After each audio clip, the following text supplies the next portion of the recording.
MyEternalVitality.com. Dr. Powers and his team will help you if you feel fatigued all the time. Yeah. Maybe you have no energy anymore. There could be a reason for it. It could be your hormones are all off. Well, that'll steal your confidence. Yeah, right? yeah. And that's what happened to my wife. With Andrea, like, she'd gained a little weight. No, I mean, she was still working out and eating great. Yeah. She dialed in her macros and then started exercising and talking to Dr. Powers and started doing true nutrition, not a diet.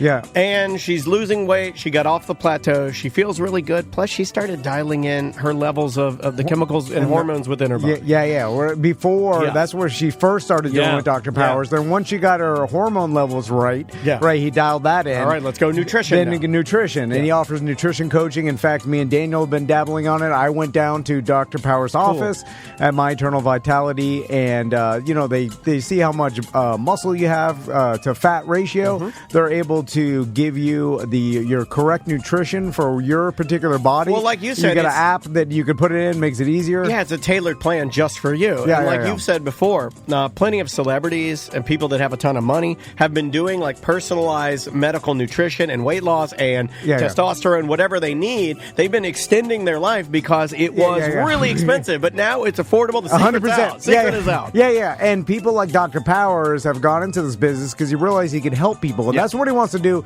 You could talk to him for free if you're a Tom and Dan listener. Of course, like the blood test costs money, but that's what you need to find out if your levels are off, and he could help you. It doesn't cost anything to just talk to him, to reach out to him and talk to him. 100%. He's a listener. Tell him you're a Tom and Dan listener. It's myeternalvitality.com. Live from the Injured on the Go Just Call Mo studio.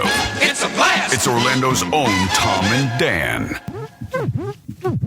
Hello. This is your Mediocre Time with Tom and Dan program.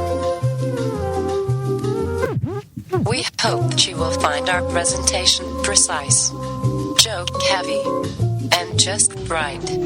Thanks.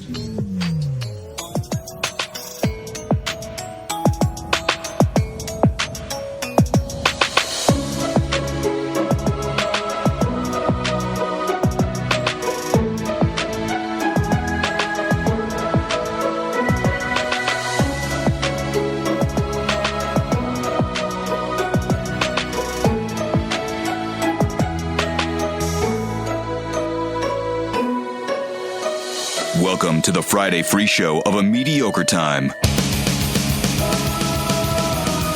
Hey, it is another A Mediocre Time with Tom and Dan. I'm Dan. I'm Tom. On the couch with us, you know this guy. He's on multiple radio shows, including his own. I'll kick it over to you. Good Sauce with Ross and Joel. Ross Paget's here. How you doing, Ross? So happy, too happy to be here, as always, with the boys, with the kings, the princes. Well, what would you guys like to be called, princes or kings? Bastards. Bastard sons. That's so off. He's more of a Ramsey. Yeah, I'll cut your penis off and send it to your sister in a box. And you're a Greyjoy. This is why it works. I'm a Greyjoy. I'm a waterman. They're the water people, right? The Greyjoys were the water people, well, right? you chopped off his penis. I'm the guy that... Wait, I chopped off Tom's penis? I believe so. I'm the guy that they started force-feeding wine to because they're like, make me laugh. They're like, feed him wine. And he's like, I can't drink anymore. They're like, kick him in the stomach. Okay, like, my wife asked That's me me, one and time. he's Let's wearing- just jump into something stupid. My wife did ask me one time what Game of Thrones character you are, and I see myself. My body type was there, not so much now because I've been working on it, but I was a Robert Baratheon. Okay, all right. Killed by a hog, right? Killed by a hog, right? Killed by a hog. And he's a big fat man, and he likes to fuck, and he likes to drink, and he likes to hunt with his boys. Baratheon. I was Little Barath. Little Barath. That put you in the Dinklage category. I wasn't going to say it. It's just too easy. Well, I said it. Too easy. But Baratheon as too good, no, too easy. You know for why you it's too guys. easy? And I've said this before on the show. Everybody I hate laugh. the fact that Dinklage kept his nose. That character's not supposed to have a nose. I remember that. I hate that. In the books. I hate that. He's supposed to lose a nose. And what ruined it for me is Andrea buying me the book, and boy, I trudged through that. It's big. I trudged through that, and when I found out he didn't have a nose, really, I'm like, well, this is all fucked up. You just because he's a good-looking dwarf. Yeah, you can't take his nose. He's top 5. I love Game of Thrones talk because it brings me back to like simpler times in my life. Like that was a good era for me. Yeah. And it made me feel way smarter than any other show ever did. And the reason why is because I was one of the first people that that in the room that I was aware of that was like, yo, guys, I think the show changed. I think it's not getting better. I think it's actually getting worse.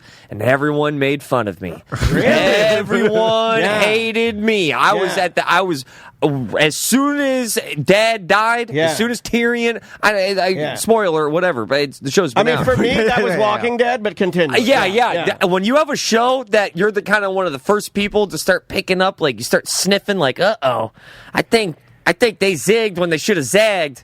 Yeah. It's I will inevitable, say, though. It's too long. Eventually, you start doing the same premise over and over. You start stretching it out. And it's not really ironic now that they ended with that one woman that now everyone is calling Buzz Lightyear Potato Head. She became the queen, and then the show shut down. Right? That was foreshadowing. That's some pretty powerful foreshadowing.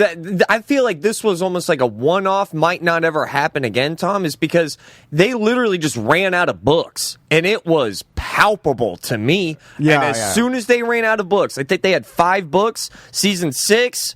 Well, there's 1 or 2 waiting in the balance, right? Like kind of hanging there, and he's like stringing it along. Let me give you another spoiler alert. Please. Those books ain't coming out. They ain't coming out.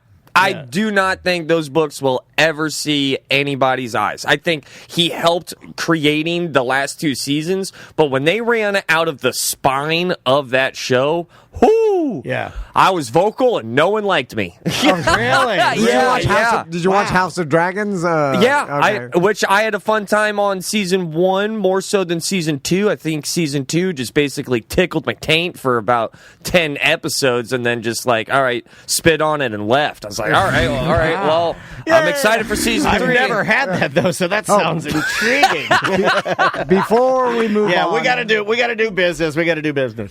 So we have some new merch, some new straw hats. Yeah, look at those guys. Yeah, these are the nicest ones I think we've ever. This is my favorite design, courtesy of the Danger Brain. Yeah. Thanks to the Danger Brains have been doing our branding. Sebastian, Fonz, thank you over guys. A decade. The Danger Brain have been our. It's cool to say that because we don't say a lot of businessy things here, but I'm going to say something businessy. Tom and I, as professional business owners, have used the Danger Brain as our branding agency for a decade. And they've made us look amazing. Like they made our business grow because they made us look right. Yeah, no, it's pivotal. Yeah, there you go. We also have a sun shirt. You want one? We'll get you. Absolutely. I'll get you a sun shirt. And I want the hat. Also, we're no working. Hats. I can't give you a hat. Working with a new merch company called Hittin' Skins, HITTN Skins. You know what that means. And if you want really high quality promotional merchandise, they wrap cars, anything promo items for any company. They can do it. They're in house right here in Orlando. They got a showroom. You can talk to them. They're local. It's not internet based.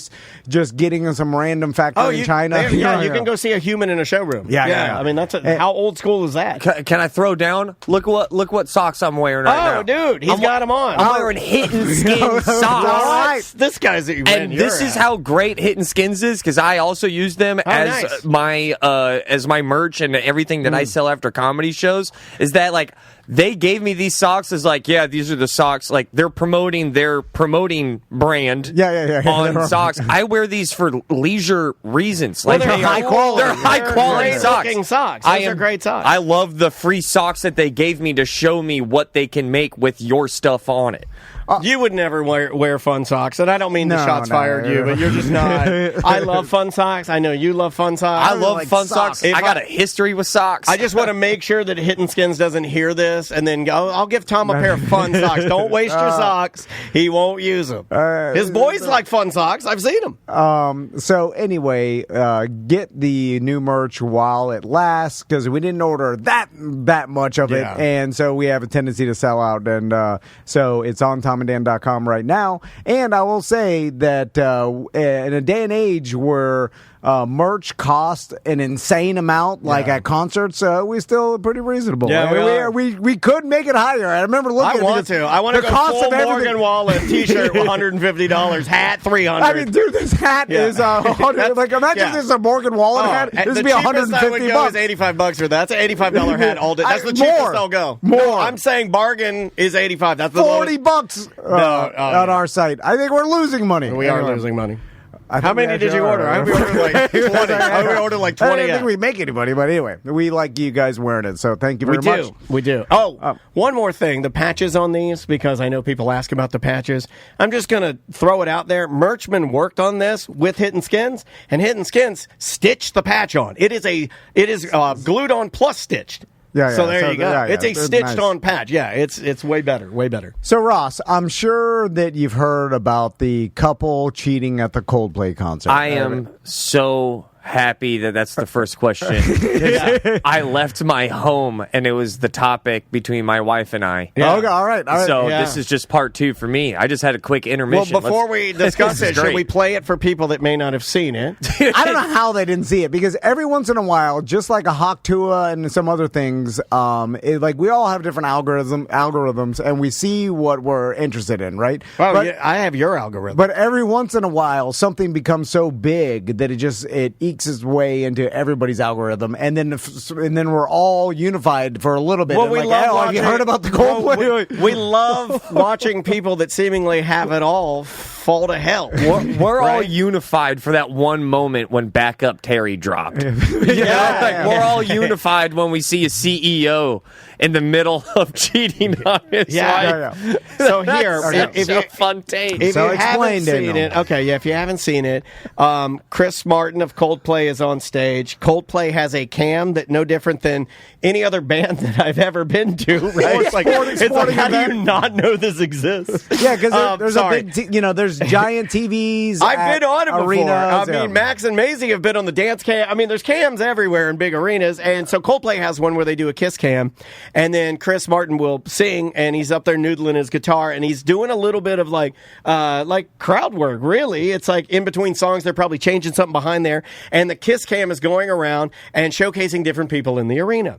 Then it comes to a couple that you will see here in a few seconds, and it gets on them, and it is completely apparent that something nefarious is going on, that maybe that them being on the kiss camera is might be pulling the rug out from under them, or like pulling the curtain back on something secretive, and they might be cheating. The worst thing that Chris Martin could do would be to say that, and he certainly would never say that. Let's go to the tape.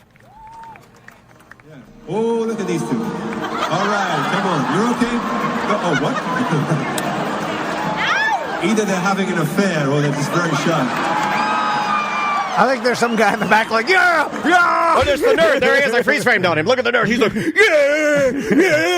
yeah! So basically... Cheat, world star! The guy was standing, holding the girl in front of him, and then when they... Here, I'll back it up so you can see when the camera showed them on the Jumbotron... When they comically zoomed in, you could see every wrinkle and every pore. Now, here's the thing. They reacted, and this is what caused the problem. They were their own demise. Because if they hadn't have reacted and they just waved, nothing would have happened. They would have never been caught. No one would have ever noticed. No one would ever recognize them. You could have gone harder, I feel like. If you had...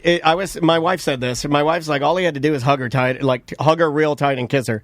And I'm like, what? Because I'm like... It would have been nothing. I don't think like that. Like, I was like, because me, honestly, would have never gone to the concert. I never get that far.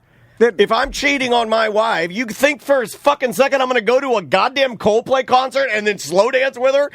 No, we're cheating. We're going to the Lou Ray Motel on 1792, and we're fucking. I'll eat your butt, whatever you want to do. But we are not. I'm not. I have a daughter and a wife. I'm not stepping out in public with you. Are you crazy? Yeah, but if they're on a work conference, which is like I was talking to my wife about this, I was like, they must be on some work conference. And they don't have anxiety then, because that's not how I run. And then if they're in a different city or whatever, then like, oh, well, you know, but even you're if right. even if they did get shown on the Jumbotron, they wouldn't have gotten caught. It was a local. No one pays attention. Yeah, Andrea was like, if he had just like hugged her and kissed her, then they just move on to the next people. But they reacted. They ducked out of the way. The guy started hiding. She turned her back, and then that made the guy from Coldplay say, "Oh, why'd you react like that? They must be having an affair." As a joke, he probably didn't even. You know, he's just saying. I mean, that it's as a joke. exactly what I would have said. Yeah, but that is the reason that this clip went viral, and hence them getting caught and it blowing up on the internet, because they were having an affair, and this guy who is a CEO of a company and this lady works for him. Do you want to know more about him?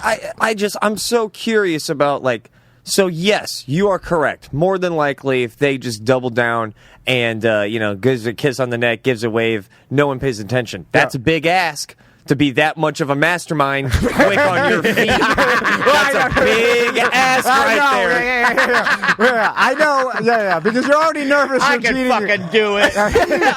Yeah. So you have a tenth of a second to go, oh shit, lie more. You got to be Jason Bourne. You got to be Mission Impossible Tom Cruise. Right? So you got to be a super spy genius. So I don't know if you watched this happen real time, but I mean real time. Like when this first came out, Crystal mentioned it to me and didn't know that it was actually a couple cheating. She's like, "Oh, have you seen the clip of them calling out and they like this couple trying to hide from the Jumbotron?" And then the guy from Coldplay say, "Oh, they must." Yeah, me too. That's how I heard it. And it wasn't verified. And well, it was the internet detectives, they're like, "Well, we got to ruin this guy's life." And they did, and they tracked it down and found them both. Both of them. We got to ruin both their lives. Yeah, I mean, like honestly, like they're at a Coldplay concert doing something that doesn't bother me, doesn't bother my life, but I gotta ruin their lives now. I gotta do it. Crystal's happy. She hates affairs, and then she's like, "Good. I'm glad they got caught because I hate cheating people." I mean, I'm not. I don't disagree with her, but I am taking on a different tone these days. Of like, well, it's not affecting me. Like whatever. But I don't really agree with the going online and going, well, I have to stop this from happening again. Is that what you're thinking? I'm Batman. Yeah. I'm Batman. Well, I have to Batman this. Not the best time to put on a cape, my guy. Because that's why you're doing it, right? Like you're not like why would you do it? Like I saw, and yes, he's a CEO. People find out, maybe a news station digs into it, but like why would I want to make it worse or like dig up dirt on her or people? Obviously have an insane amount of free time, which is crazy to me because I have zero free time. But there are people that are like, you know what I'll do? I'll spend this afternoon searching for this guy and finding his true identity on the internet because no one really. There she is. You don't get any fame from it. You know what I'm saying? Like, no one's like, hey, this guy, Joe, found the real... Like, it's just like, oh, here's the right identity. Is it ironic that she's the chief people officer on their website? It's ironic that it's at a Coldplay concert. Right. That's a Coldplay. Like, it's right there. It's hard for me not to say. And I don't want to be all Morpheus. And, like, do people have free time? Absolutely. But this is where I'm at, right? There's a new thought that I've had in the last, like, couple of months. New era, new me, new year. I don't think there's that. It's not that people have free time. I think free time have people. There's so many people. It's the amount. Yeah, like just the amount of people. It's like a bottomless ocean of personalities and cliques and all that. Like there's still people killing it and stuff, but man, there's a lot of people. And when you have that amount of people, we are going to get invested into a CEO cheating at a Coldplay concert. Yeah, hundreds of thousands of people. Someone's got access to facial recognition. They're like, oh, quick search. You know, it's probably not even that much time. Someone's like, oh, I could search the internet. AI can search for this people's faces. Oh, they found them on Facebook. Here they are. They're the CEO's on his website. You know, in a picture, and then the AI found it. So it's probably not even that hard. Chat room chiming in a couple of pieces here. Conway J says that his wife is smoking hot, arguably hotter or as hot as the person cheating on. Sometimes that doesn't matter. Like you Jay, what the hell? You don't understand? It's all about different. It does feel different, especially without a condom. Well, it's just different than your wife. Christine says the real juicy tidbit is the person they were with just got a promotion to VP and allegedly knew of their affair, indicating they were promoted for their discretion. Yeah, this is gonna. This might go all the way to the president. So Get Trump on the phone.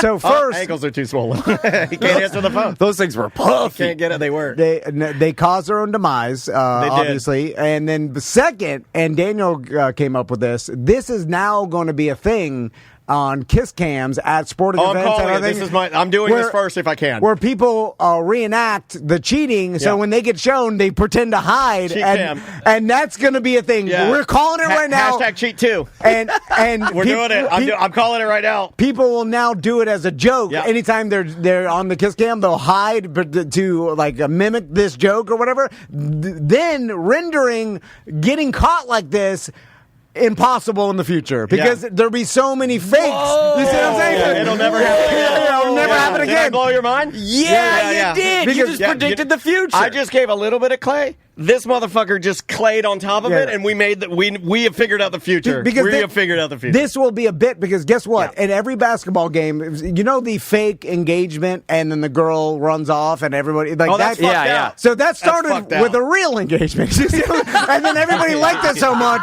that the promo and marketing team. Me and Daniel work for Orlando City. We know how the marketing teams work and stuff. It's happening. So they're like, who's going to do it first, or did somebody do it last night? Somebody probably did it last night. It hasn't made the news cycle. Yeah. There was a team marketing manager that did. Somebody did it. They get some interns that like stand in the stands. Somebody did it. This man walked so every cheater could run. and because now all these different videos of people Get ducking. K. Rollins on the phone. We could do it in Orlando City to whenever the next game is. I'll be involved. Yeah. I'll be there. Yeah. You can do it. You can do it. You can be our man on the inside. I don't know. I don't remember the last time I've heard a prediction and it just feel like, that's going to happen. And then now it does make it easier to take your side piece out to a concert, and it goes back to what you said. We've kind of tripleted this a bit. I really wish I could buy stock in this tape right now. It's gonna happen. Well, because by the internet detectives trying to out these people for cheating, they've made cheating possible for millions of others. They don't even know what they fucking done because now like Oppenheimer. It's like CNN and Trump. This is kind of on you. You guys got to. You talked a lot about them. You were creating. Because now this will be a joke and a meme and it's already. Have you seen the memes? My wife this morning showed me no less than 25 different memes. Her favorite being Epstein and Maxwell hugging each other, and they're like, "Oh, look, it's the kiss cam." And like, I'm like, what are you doing with your life? And just like the fake engagement where the guy gets down and asks the girl to marry him, and the girl runs off, and everyone's like, "Oh!" and the guy pretends to cry. It's all the mascot comes out, kisses him. So wait, this is going to happen with this. Are we sort of predicting in a strange way, and we can almost make an argument now that we are seeing it, that if you are connected to social media and that's your number one form of communicating, that a lot of what you do is going to be artificial. Like a lot of even the way you act is going to be artificial, right? So we're just creating a completely artificial way to communicate with each other because we're giving each other just blobs of nothing. I think you're touching on something that I've been saying a little bit. And I'm not high. I'm just saying. I am a little bit. No, that's fine. We expect it. But Good Sauce, I was just talking about this, is that like this new culture of like 2025, and there has to be just a con, like something. I don't want to be an alarmist, but I keep thinking that something bad is going to happen because I look around and like nobody takes anything seriously for the most part, and everyone just laughs at everything. Like the first, I love laughing at it. But like then there's now you get it. But then I agree. But then there's some things that like you got to pay your taxes. Like there is still a balance. We'll talk. I got a guy. There's still a balance. You have to pay them, but maybe not as much as Uncle Sam the paper wants you to. I wish Ross had been with us when we had our accountant. We had a radio accountant. This is a tangent. We had a radio accountant whose office was in a storage shed. And 1 year, and I'm going to blow your fucking mind. Quit telling people this. No, I didn't say his name. I'm not doxing. It was a storage unit. unit at a legitimate company. Storage. I mean, he did have the AC on. It had the door rolled up, but Are we talking like a fence? Do you want to know how much I got back? Do you want to know my refund that year? Oh, no. Do you want to know my refund from storage unit? $13K. I got back $13,000 that year. I think I got back $13K. Yeah. Anyway, moving on. What kind of storage unit accounting are you doing? And by the way, I never got caught. No one gets He's like wearing a jigsaw mask. No, he just had on like shorts and a t-shirt. He's like a cool old guy. By the way, if everybody decided to do it, ruin the country. Yeah, you can't do it. Be Only cool. me and Tom. You can't cool. do it. But anyway, or I'll stop doing it. You can do it. It's crazy how things become so viral so fast and just literally are everywhere and millions upon millions, and then it ruins your life, and you'll never, and like this person, it'll be a while before they get away from it, right? Because everybody knows them, everybody in their like immediate family, friends area, like they all know it. It's on TikTok and Instagram and Facebook and social heavy now. Everybody knows. As of tomorrow, it'll cycle into. Expect to see it on Saturday Night Live. You know what I mean? Yeah, like yeah. They'll get the second tier is like traditional the media. jokes. Yeah. And What's like a little sad to me is like these are the water cooler moments now. Yeah. Instead of Seinfeld or literally any sitcom. You're right. Something that was created, something that, some guy would just snorting Adderalls and smoking Newports, writing a script, and then, what was Who Shot Dallas? What was like the JR, man. Who shot That's JR? burned into my brain. You Right? want to know why? Because my mom and dad stayed up late. They weren't like big TV people, but they were going to see Who Shot JR, man. It's literally before I was born, and I know it, kind of. I kind of butchered it. But I just like those moments are now replaced with a guy cheating at a Coldplay concert, and then we laugh at it. And what's different to me, and I think there's got to be a con to this at some point, that there's a difference between writing or laughing at something that was meant for you to laugh at. It was for your entertainment, and the consequences of seeing literal, like, oh my God, this is real life. Yeah. And then like, we laugh at real life, and I'm like, there's gotta be a downfall coming. Like, what if we find out years later, I mean, like way, way later, that laughter isn't all the same? Like it can't be, right? Like, what if we find out that was detrimental to us because it was literally that laughing at something like that, so sinister, or maybe something that is kind of tragic and kind of sad? Yeah. You're laughing at that. You're literally rewiring your emotions. There's new neural pathways, right? Sort of. I mean, I don't know. Well, think about maybe that's why we all don't respect each other as much now. Everybody was like, oh, well, he was cheating, so they deserve it, right? But the punishment doesn't really fit the crime, and because the punishment goes beyond, like, obviously their partners finding out and them getting a divorce or whatever, which it looks like it happened. But it's beyond that, where this is going to affect this guy's career. This is going to affect this guy's entire family and moving forward. And, this guy's company could be negatively. He's got to lean in. He's got to lean. It's the only way out. The only way out is to lean in. Into what? He's going to make T-shirts with their faces on it. I love comedy. I'm obsessed with making people laugh. But I know that in my open mic stage, I started to learn that making people laugh is simply, to me, because I watched so many episodes of Rugrats, and I can tie that in later, but it's not enough to make someone laugh. I don't want to make you laugh for the wrong reasons. Listen, blackface was a thing. Americans laughed at it. And then all Put of a your sudden... makeup down. He's putting it on. And like, put the shit down, man. Knock it off. I know. He's putting on an Afro wig. I said it for a reason. But it's part of the... Downey Jr. did it. But that is enough. Then we learned, okay, maybe we should stop doing this because this is wild. This is not right. And then I don't know, I just think making people laugh is a privilege, and you can make people laugh and pull at the wrong strings to make them laugh. And I don't think it's getting the best version out of an audience, out of a human being, when they are laughing at things that I don't want to say that they shouldn't be laughing at, but laughing at things that come with consequences that are not in the room. Yeah, like these people's lives are ruined. Here's here's a little counter, and I love this particular chat room person.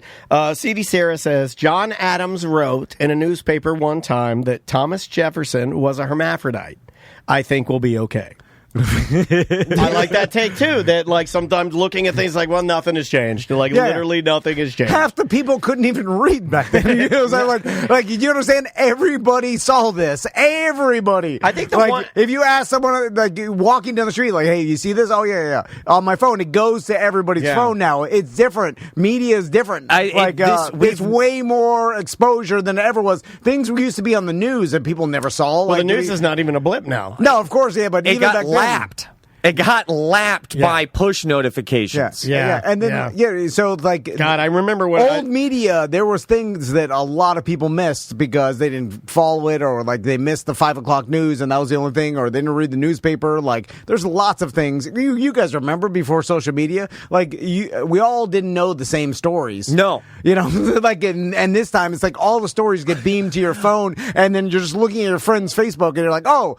Here it is. They gave it to you. If you read the D encyclopedia and I read the L encyclopedia, we don't know anything of the same thing. Yeah.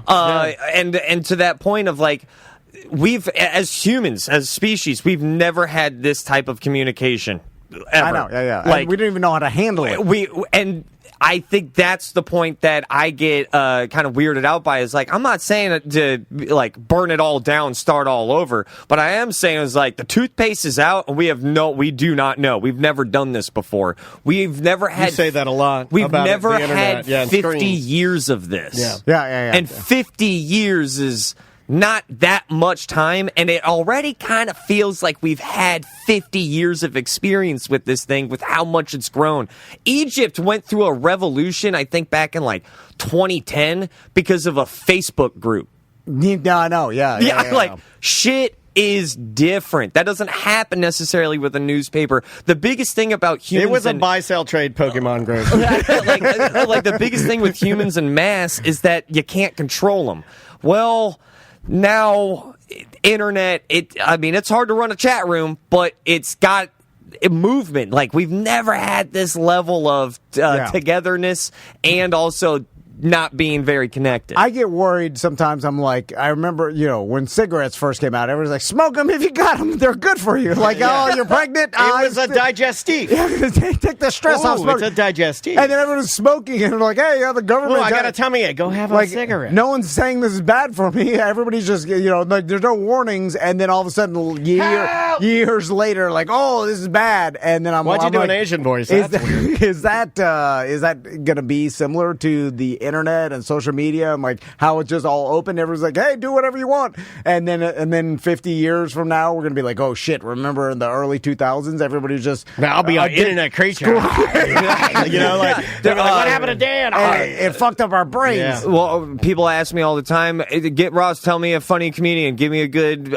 special to watch. Ronnie Chang. Ronnie Chang's Netflix specials, all of them, great. He has a perfect stand-up joke as an opening, and it's talking about exactly that, comparing internet usage to smoking, and about how in the future, outside of hospitals, they'll have internet sections outside that you can go over there and scroll, and that you have to be 18. You should check that out. 18 and older to be on social media because it's bad for your health. Yeah, it is. Well, that just goes to show you two people think of the same shit. Because Ronnie Chang is 20 years you are Carlos Mencia. Yeah, but 20 years ago, I would have been accused of like, oh, you stole that from Chang. Oh God, no. And normally it's Chang stealing from us. That's a China joke. That's a China joke. That's done, by the way, too. We all now steal from each other to the point where Daniel was telling me like all these bands are coming out, and it's like, it sounds like Turnstile. Turnstile's so popular that all these bands are trying to mimic their sound.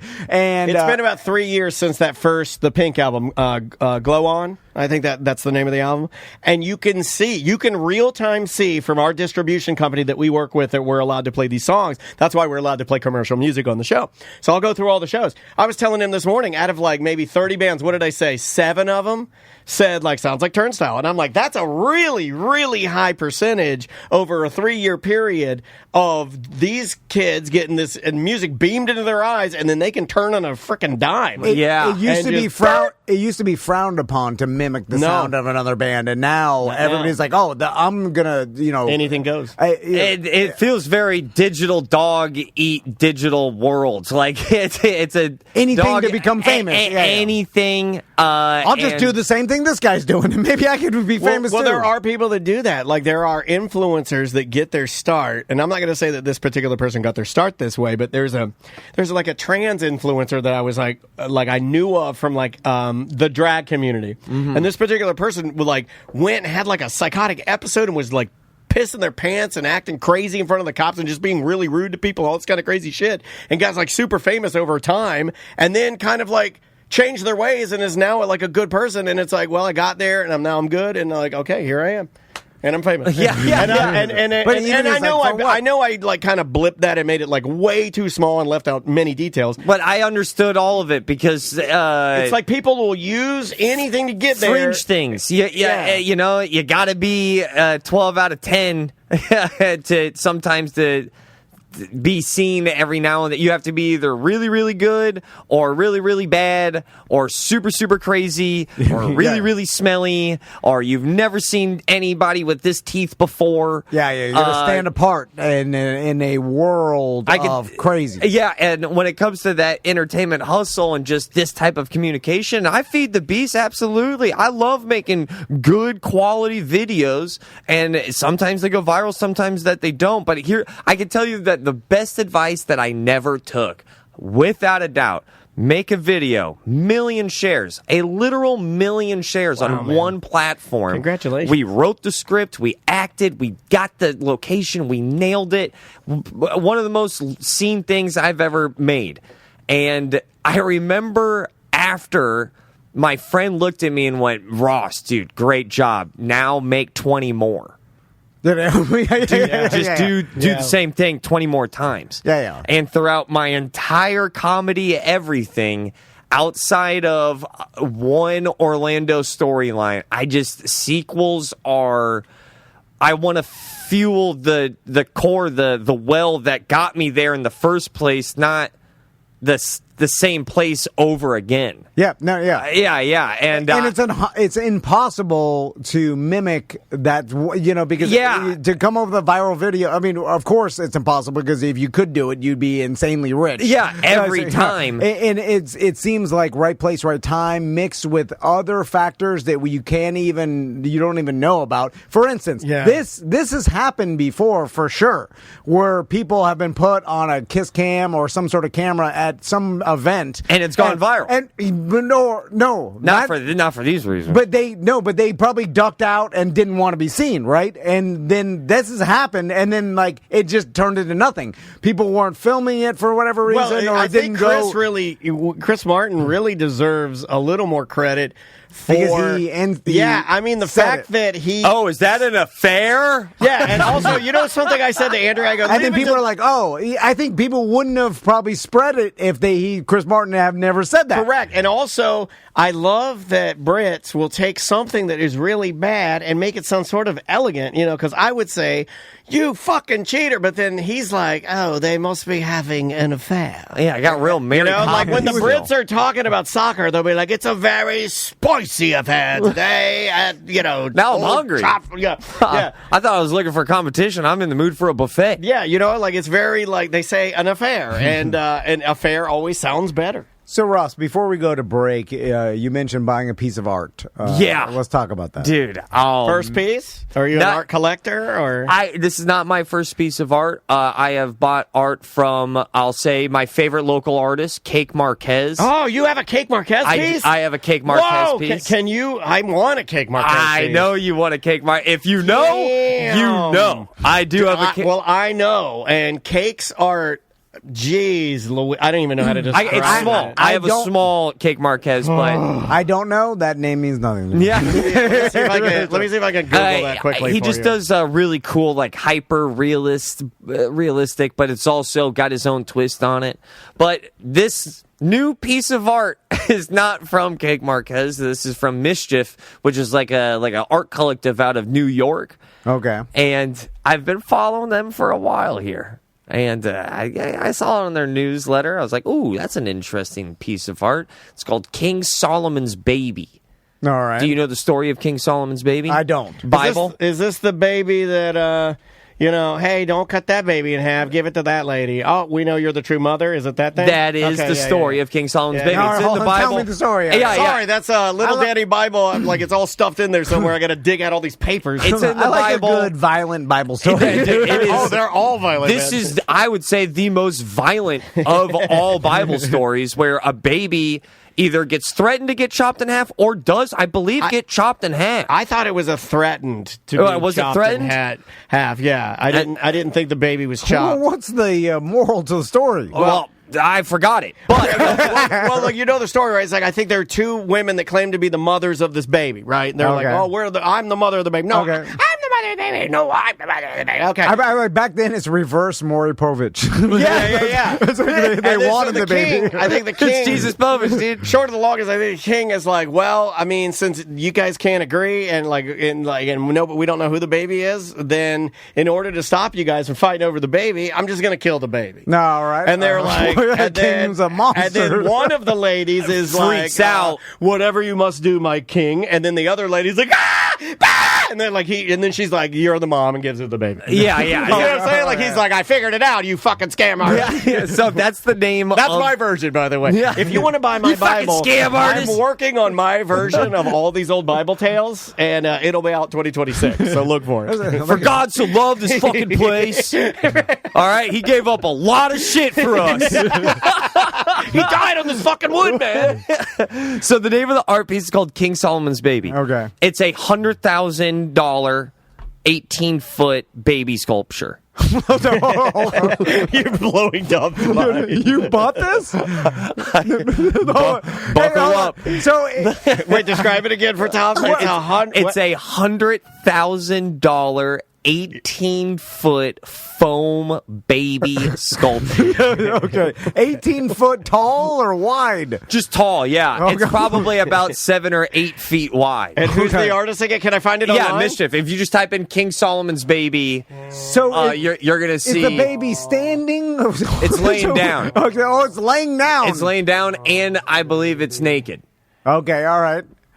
Baby art. Hold on, I'll put Is it? art on the end. I don't know 'cause- why this matters. Is it a girl baby or a boy baby? It's a boy. Yeah. Oh, there it is. Yeah, right there. Here it is. I'm going there. All right. Boom, baby. Okay, Okay, here, oh, you want to it's see it? one- Brace okay. yourselves, everybody. Here is Okay. Ross's giant baby. That's Okay. a ginormous mega baby. So it's laying down, the 18-foot wide. Yeah. Yeah. It's That is a huge baby. It's about as big as my boat, and then And used more. I think. and it's All right. white. It's not colored at all. Yeah. And it's enormous. You It can't looks like say a that. You can't say colored My babies. baby doesn't have a color. This guy- oh my God, Uncle Remus over here. Jesus Christ. No. Next, you're going to be talking about the tar babies in the I Bible. mean, it has no color. Oh I my haven't even God, I'm going to have colored. to edit that out. You can't say I'm sorry. colored baby. No, I didn't mean like that. So here's the thing about this art that made me go, oh man, I kind of like this more and more. I find out about the little gimmick, the shtick, the story behind it. King Solomon's Baby, cut the baby in half. You get the baby, you get the baby. Well, with this piece of art, someone bought that baby for $100,000. Okay. A second bidder bought the other half for $50,000. A third bidder bought a third for $33,000. The first bidder's bid, by the way, who bought the entire baby, has also now gone down $33,000. Okay, so why are they bidding or like taking multiple bids? I think that's part of the art. That is Oh, okay. part of the Yeah, art. so you got to be a weirdo creative like us. Yeah, you got to jack your dick to some creative shit to be like that, dude. So they Part of the opened art is now he's in the piece. So they had the bidding go out to a total of 1,000 pieces of the baby. They had the sale went live. It was, I think, the last Tuesday, this past Tuesday or Monday, and it sold out in 6 hours. Okay. That's fast. They sold that baby for $100,000. And now 1,000 pieces at a time. They are slicing the baby kind of like roast beef from top to bottom of this baby sculpture. And inside of the baby sculpture, if you go to KingSolomonsBaby.com, I think, if you find the official website, you can see what the pieces of art are going to look like when they are laid flat. Because inside, you have a white layer, you also have a red layer, and then you have a white Oh, he's dot. got I can't show the bottom part of the baby. I'm glad he... Oh, yeah. I didn't realize that this baby had a big old... No, he doesn't. It's a little baby penis. And then so they're going to slice it, and then that's going to be the art that 1,000 different people get. So me and along with 999 other people will now own a piece of this art. No, it's sold out. And so is each slice... they slice... Okay, so it's those- not 18 foot long. They slice it, I guess, Like horizontally. Yeah, like or sheets. vertically. Yeah. Yeah, vertically, and then we will all be getting unique, different parts of the baby. It is by far the weirdest piece of art I have ever purchased. I'm into it, dude. So Yeah, this is weird. and then you and and 999. Oh, okay, those- you here are see- some of the slices. Those are the slices. Those are going to be the pieces that get sent out to 1,000 other people. Okay, so how the hell did you find out about this? And how much did you bid for one slice? So I think my bid was like $130, but the thing is, everybody ended up paying $100 plus like $50 for shipping. Okay, all right. That's how they got to 100,000. A brilliant idea by this Brilliant. artist. And that is honestly, if I'm being brutally transparent here, it's why I bought it. Because when I first heard about this piece of art, I was kind of like stuck in my mind. I kept thinking about it, like, how the hell is this really going to work? That are they going to find somebody to pull the trigger on the first purchase of $100,000 for a damn 18-foot baby? Allegedly, they did. And now, and the 50,000 and the 33. Well, really? Don't you only have to say you did? Well, that as well. You could do that. Yeah, I mean, because that's now what- that's Kiss what I Cam's would got do, me yeah. thinking everything. You know? Let's just be famous. Now- Christine says, a person in the chat room says, she entered a mischief game that allowed her to vote for and ostracize other players with the intent to be last man standing to win $119,000, but you can only see other people's Venmo handles. So this guy's all about, like, making his art, like tons of people involved. Mischief is this weird. They're like I don't know. I don't even know any of their names. I just have been following them in Is and it out. an art collective? Yeah. They're Yeah. like the Art Avengers. I think they're out of Brooklyn too, and they That just sounds do cool. some of the weirdest, most boundary. Do you guys remember like the viral red boots?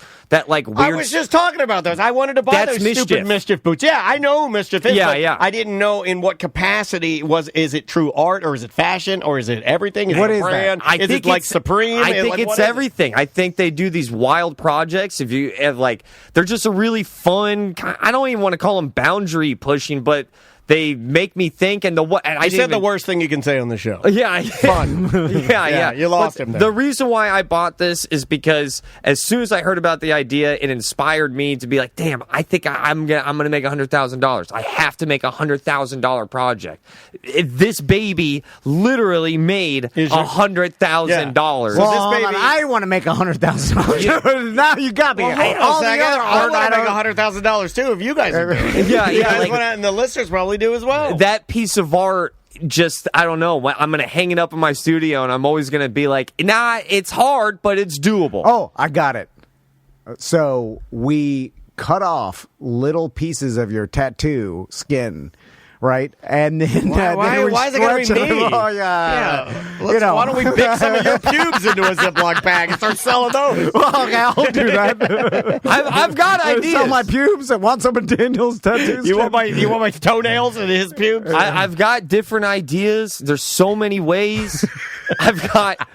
And I guess what I would like to ask you guys and all of the awesome listeners is, we've done this. Oh what's my your God, phone baby? We did this. We've fucking done this. What's your phone baby? Find your 18 our carpet foot. was our phone baby. We did. Our carpet was the baby. Well, we've done this. Tell Ross what we did with our carpet. Well, with the leftover carpet, we paid for our carpet with a bit. We turned it into little mats, little door rugs, doormats. Awesome. With the leftover carpet. So everybody got a piece of this carpet. It was just like about a. Some guy had to run it through the. He did it in my garage. Yeah, because you have to stitch all the sides. He did it in my garage, and he smoked patchouli cigarettes, and he stunk. Didn't know that was a thing. Well, who smokes patchouli cigarettes? Yeah, he stunk. The hell? He stunk. The thing is, you need the gigantic following to even, to even pull something like this off. Because if anybody out that didn't have a following try to do this, it gets no traction. You're really here to make people feel bad about themselves. It's all right. Hey, listen, if I'm going to throw down what I'm into, I got to have a titanium chin. You're right. You do need that platform. So what is your baby going to be? The baby. All right. So do you have an idea? I do. I'm going to tell you guys this. Okay. I told you before the pod. I was like, "This is my idea. I'm not going to tell you guys this," but now I'm definitely. Well, don't ruin it if it's something you want to do. I don't know. We already talked about it on the last podcast. We want to get into street art. I want to make street art. There is no street art here in Orlando, and there's plenty of different ideas, but the hardest part is spending $300 to $500 on some of the most ridiculous things that your brain can conjure up, and the amount of confidence, blind confidence you need to spend $300 on fake milk cartons to stack up to make a milk carton Optimus Prime or whatever the project may be. Yeah, I like that. Maybe you start making how about 3 to 4 foot 3D printed anal lizards. All right, okay. Yeah. Now, where's the money? All right. Ross? That's all I care about. All right, there's one thing, there's one way, and I will break it down. I have an idea that brings in money, and I want to do it so bad. Maybe you guys can get down on the ground floor. All right, okay. I want to make a Creed cult. All right, now the band Creed? Yeah. Now, or any band. When you start, Hoobastank's up there for me, but I will say right before the show, you're like, I'm not going to talk about this, and then you told me an idea, and I was trying to follow it. You lost Tom on it. All right, yeah. You lost Tom at about turn 3. I'm like, oh my I saw God. that. And the listeners, you lost them as well, but they were very kind, and they're like, yeah. Sounds great. Yeah. This is what... I know this sounds crazy, but ever since I bought this piece of art, it's got my brain thinking in different ways. And this is the last way it's thought of that really stuck out to me. Right now, the band Creed is kind of like Shrek, where Shrek has hit this weird renaissance. Oh, is Shrek back? Shrek is back, ironically and non-ironically. There's a new Shrek movie coming out. We laughed at Shrek so much. There is a new Shrek movie that coming it out? got back cool again. That happens all the time. I fully expect that to happen with one of my favorite terms you introduced me to, butt rock. Oh, butt rock. Okay, yeah. now Anything but rock. Let's take a break. I want to hear this right after the break. Yeah. Because That was a tease. That felt good. That is a great tease. That felt good. I'm not going to lie. That what felt happens right. next is going to blow your mind. Because I heard this idea and I was like, what? The name of the singer, and he's one of my favorites, Curtis Harding. Got a brand new album coming out called Departures and Arrivals. This is the song Time. It's really, really good. Pick of the week type stuff. We'll be right back with more on Mediocre Time with Tom and Dan right after you hear some Curtis Harding.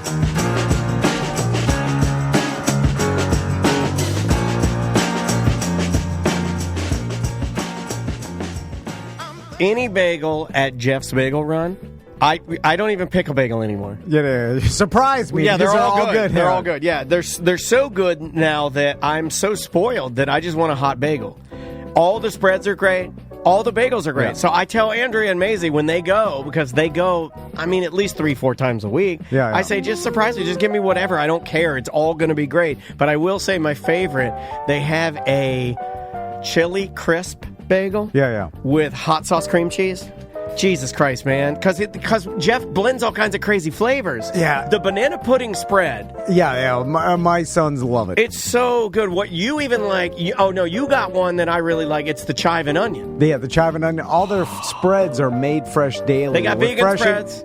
Fresh ingredients. Yeah. Their bagels are great. Their coffee's unbelievable. Yeah. It's the summer of sips. They are constantly releasing new drinks. Not just coffee, a lot of lemonades in there, some peach tea, cinnamon peach tea. Yeah, some iced coffee. Yeah. They just do a really good job. I went on jeffsbagelrun.com and I just searched locations within 20 miles of us. There's 8 locations within 20 miles of us.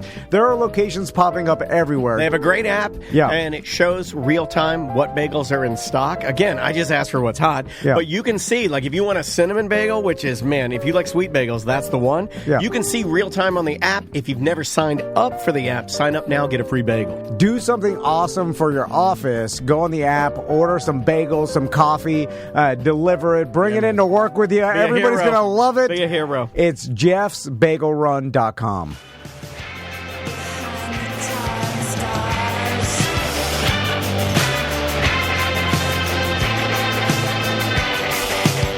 Oh, yeah. Good music today. K. Michelle Dubois with Tar and Scars. You want to freestyle? No, come on. Yeah, the beat's done anyway. Don't worry about it. Welcome back to A Mediocre Time with Tom and Dan. I am Dan. I'm Tom. Ross Paget's here. Always down to freestyle.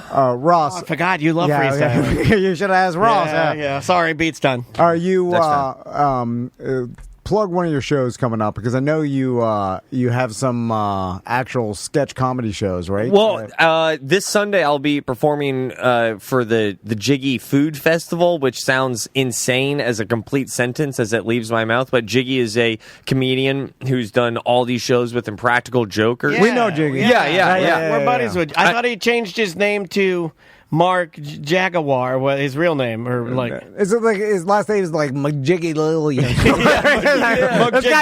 got Jiggy in it somewhere. Jig Millionaire is his last. I'll be doing that this Sunday. So awesome. Nice. yeah, check out his awesome.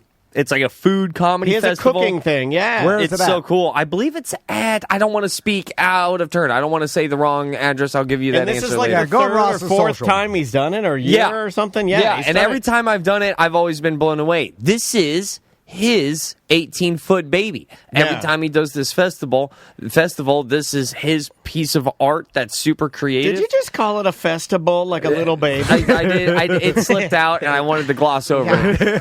Well, he doesn't let us. Yeah. He He doesn't doesn't let you gloss. Ross, you know what I'm saying? It drives me crazy. I don't know if I misspeak. Only little babies go to festivals. I don't know if it's cringe That's for me all to he say hears. this, but I feel I don't know if I'm the best parts or the worst parts of both of you. You're the best. Because I flip, because I'm like super creative, but then I'm also You're like, best. man, he heard festival. You're super creative and you mispronounce words, and then they're both of us. Oh, fuck you.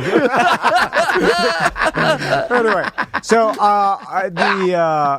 we have a couple listeners in watching the show. And We that's do, yeah. One of the perks of being a BDM is that It is. you can reach out and say, like, hey, can I come in the studio? And then when you knock on the door, we'll answer and we're like, oh my God, we're we always- forgot. We forgot. You're We always forgot. surprised Oh, every God. time. Oh my God. We don't write it down. It's part of the bit. It's part of the product. He mentioned that the Solomon's Baby moral was I got clothes but no cigar. one of the ladies are like, you could let the other lady have it if you're going to kill it, and then Solomon was like, Yeah. okay, well, you're the true mom. So that's what the Yeah. thing was. Anyway, so you're Solomon's Baby. My Solomon's we baby. got to Creed for some reason. all right. Yeah, well, okay, we got from Solomon's Baby to him wanting his own Solomon's Baby, which will be his new Creed Colt. Yeah. Let's start there. It's a Creed Colt. I am trying to predict the future as if I get as much as the future accurate, as much as your take about how cheaters are going to be okay now in front of kiss cams. I feel very confident about my $100,000 trek here. Okay, all right. So you have to, I'm trying to predict the future. Butt Rock is about to take the Shrek route. It's about to get cool again for non-ironic reasons and for ironic reasons happening at the same time. Is it a cyclical play, you think in some way? If I look at the popularity of Shrek, it was made for me when I was a kid. I grew up. All of a sudden, I loved it when I was a kid. I don't like it because I'm 18. Now, all of a sudden, I'm a little bit older. I miss the magic of my youth. I go, man, what really captured... I have a kid. Oh, Shrek. Shrek is cool again. Same thing with Butt Rock. Yeah. Okay. Yeah. You know what I'm talking about? Right. Yeah. So Creed. Yeah. Okay, hold on. I know exactly what you're saying. Nobody say anything else. You were talking about...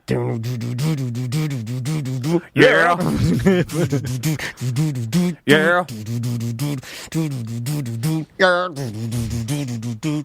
Haven't let your light shine down.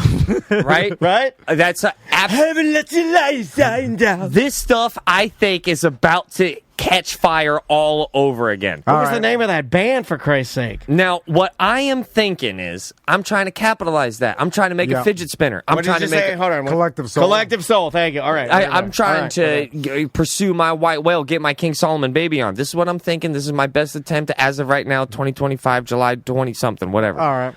Not 18. Even 2018. 18. I was close. Yeah. I'm going to put stickers all over Orlando. Stickers, magnets, with a QR code. The QR code would bring you to a Venmo. Okay. Now, the words on that sticker, I have to smooth some details out here. Join the Creed cult. $1 at Venmo, or just maybe the QR code. Call number when dollar sent.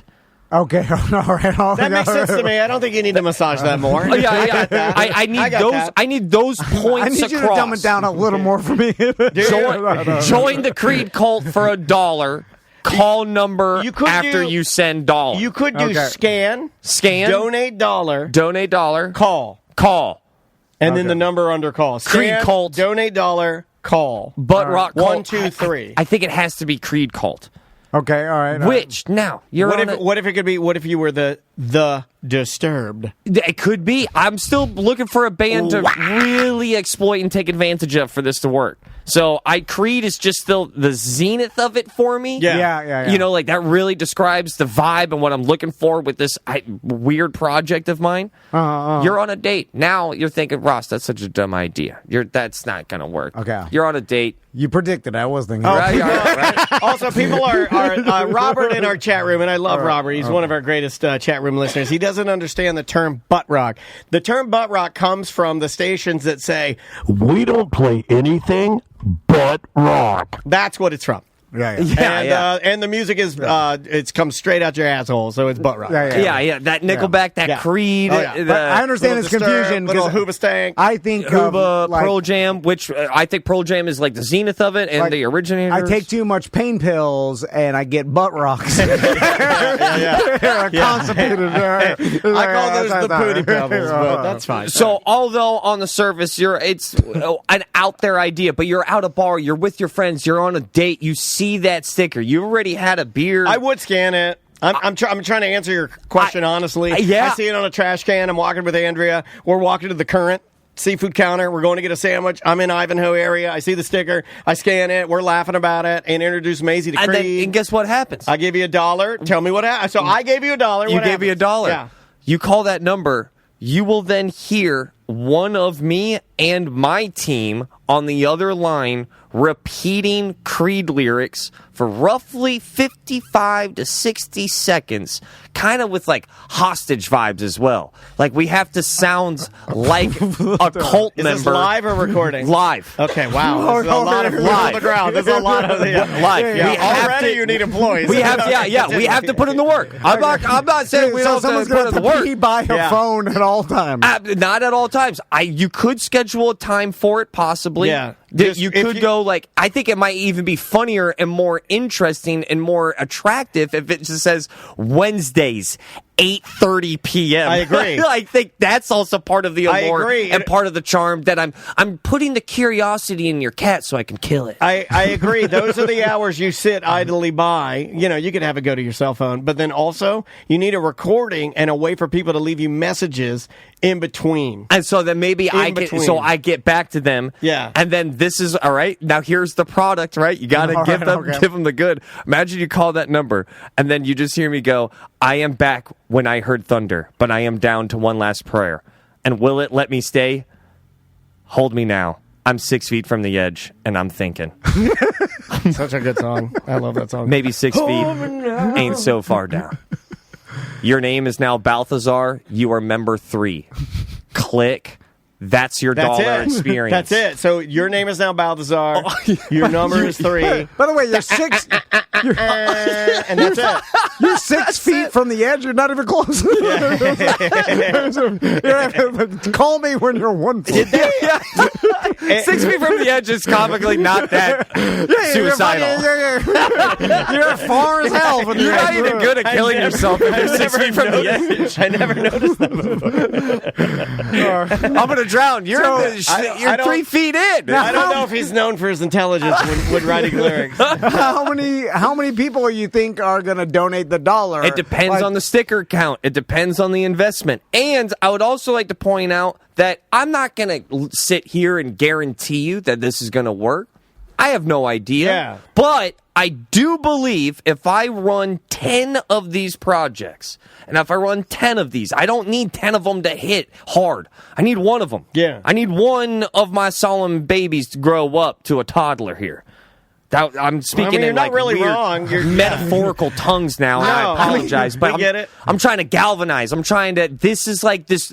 I've done jokes. I've made videos, and now I think street art is just so unbelievably cool, and I want to drench Orlando.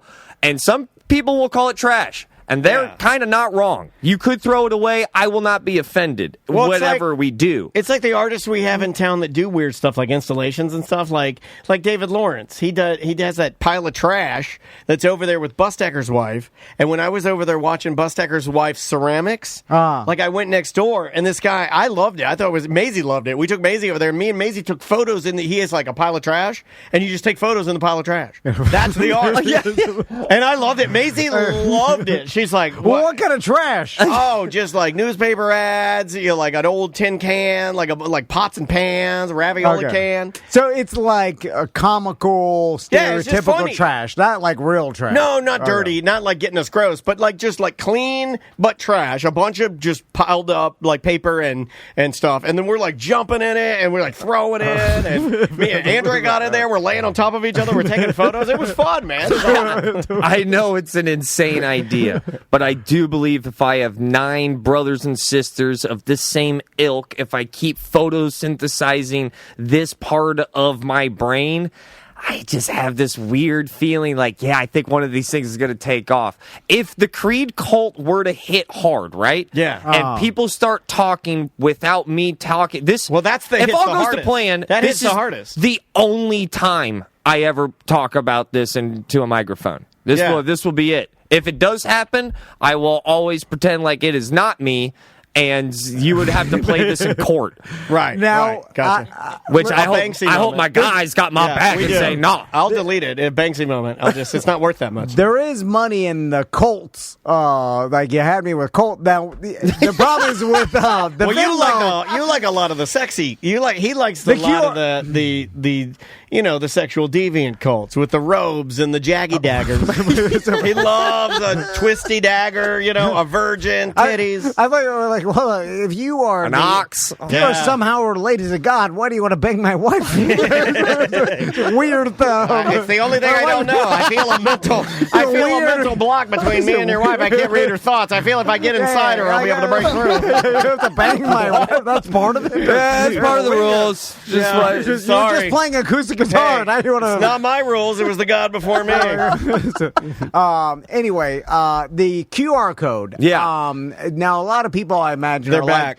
They're like me, where I hate. But COVID using QR codes. Okay. Had we not had COVID, QR codes would still be dead. I'll die on that hill. He's right. COVID saved that shit, and now we're supposed to do it. How many of you, and I'm not doing stand-up, how many of you every day to log into something have to get your phone and then put it on your screen and then get your screen to talk to your phone to get your computer to talk to your phone? The big dogs are using the QR codes as well, and I'm also with you. And here's the thing. This goes back to a little callback here from the front nine of this little show that we're ripping and roaring today.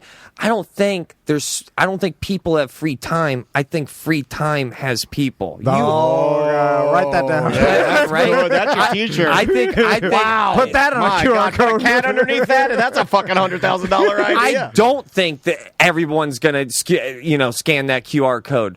But I'm looking for the person who goes, what? Andrea would. My wife would. If I can drive the emotion into somebody when they are not expecting it to go, what?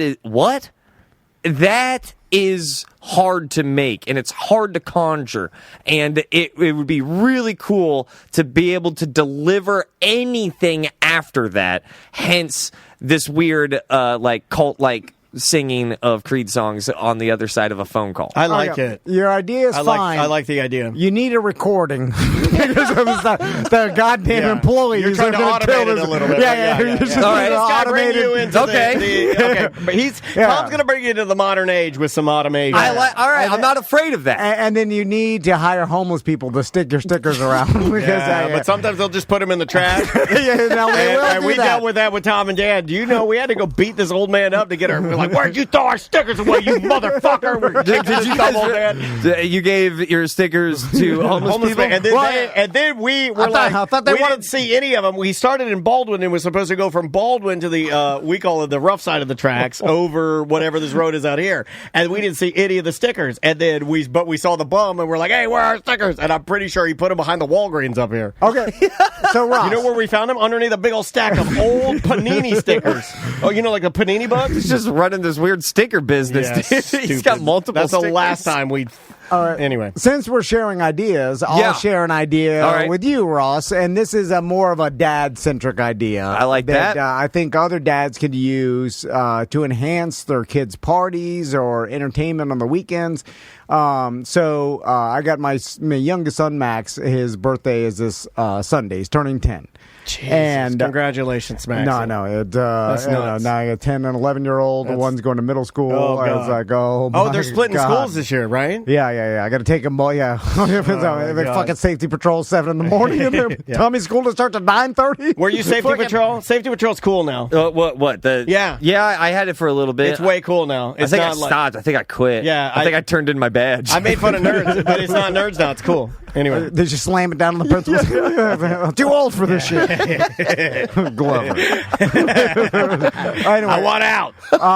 So I got this from my buddy the Wizard, who constantly buys or doesn't even buy them, gets free trampolines on Facebook Marketplace and other free jungle gyms. Hillbilly jumping junk. We call it. Hillbilly. So jumping junk. And this exists all over the place on Facebook Marketplace. Swing sets, climbing towers. He's a big half a tire. Yeah, he's had, I'm not even joking, 8 different trampolines in his backyard. Well, he'll get them, they'll rust out a little bit, then he'll just, if they're not too bad, he'll just put them up for free and some other guy will take them. So it's just you're borrowing them for free. Yeah. Now, the problem is when you have to go pick them up, you have to, dismantle it, then put it back together. So there's some legwork. There's a little bit of work involved. So, I was like, Max's birthday party's this Sunday, what can we get? Because we can get a super expensive, slide from a rental place. With the goddamn slide. But they don't fit in my backyard because I put too many plants Well, down. also, I think you've done it every year. You got to switch it up, man. You go slide every year? Yeah. Well, I used to, but now, like I said, I put too many plants. At some point, you just got to buy a full-time slide. they're $5,000. No, some of the ones you've rented, the jumbo ones, are $14,000, man. They're huge. They're commercial. But anyway, that's how much blowers. $14K is what he got from his taxes. So it's a wash. 13K. But I have a grand I could kick in to buy one. So I started looking through Facebook Marketplace, hey, maybe there's something fun that someone's selling or whatever that I could get cheap just for Max's birthday. birthday, and then after his birthday's done, That is such a fundamental difference in us. Is that if I needed anything for Maisie's party, I just go to the internet and I type it in. I don't go to Facebook Marketplace. Yeah, well, that's not my first choice. That's where the value, because if I buy it new, then it's first full price, then it's just going to rot in my backyard, and then like. But the waste of time of digging through all of the $1 Jordans and $1 Ferraris. No, you put it. Ladies' titties. It's good. Like, no. A bunch of junk. I put pool, fun, toys, and then it comes all this stuff. So then I stumbled across. You want me to put it up? I put it up here. Ross. Let's see if Ross can This see is for birthday? I found this on Facebook Marketplace. It's a inflatable bull for your pool.